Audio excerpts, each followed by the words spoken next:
Dr. Stephen Pock knew there was a very real chance he was about to die, but right now he didn't see a better option.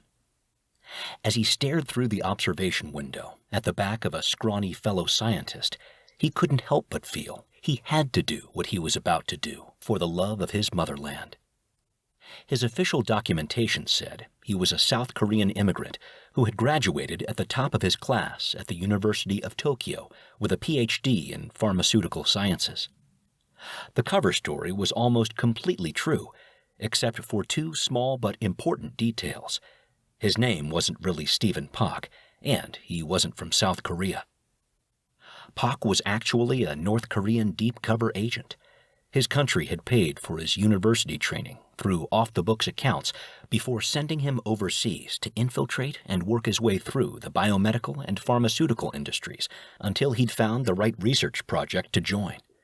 It had taken nearly 15 years, but he finally hit pay dirt. Bergstrom Biogenics.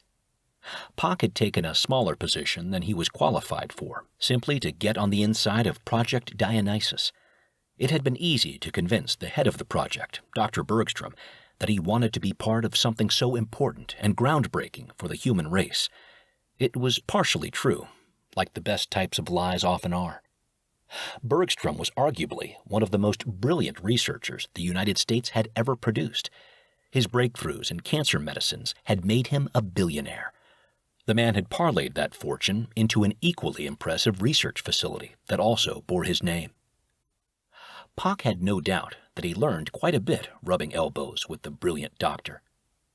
Dionysus was poised to revolutionize the rehabilitation of injured military personnel, allowing them to return to active duty faster, stronger, and better than ever.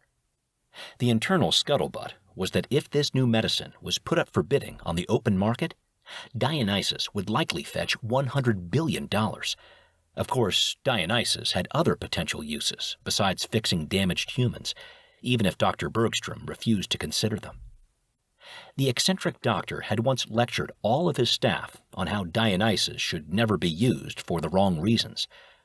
Pock pretended to listen and chalked up the impromptu lecture to the good doctor's sense of ethics and conscience having a conflict of interest. As far as Pock was concerned, ethics were for the weak-willed, and he felt completely justified stealing Dionysus, because once he did, the North Koreans would have possession of a weapon capable of producing super soldiers, the likes of which no other country had ever seen.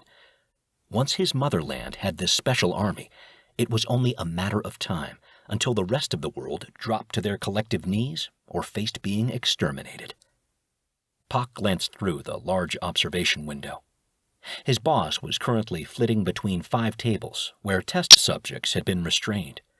The good news was that he was looking through one-way glass, so nobody in the room could see what he was about to do. Pock checked the room once more to be sure no one else had entered. He headed towards a wall to a ceiling metal refrigerator, opened the door, and carefully removed a stainless steel rack filled with multiple glass vials. Each vial contained the latest version of Dionysus, which they were getting ready to inject into the test subjects today.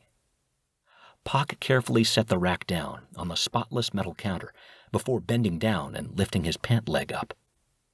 He pushed his dress sock downward, revealing a plastic case taped to the inside of his ankle. Pock slowly peeled the tape back to avoid unnecessarily pulling any hair off and retrieved the item.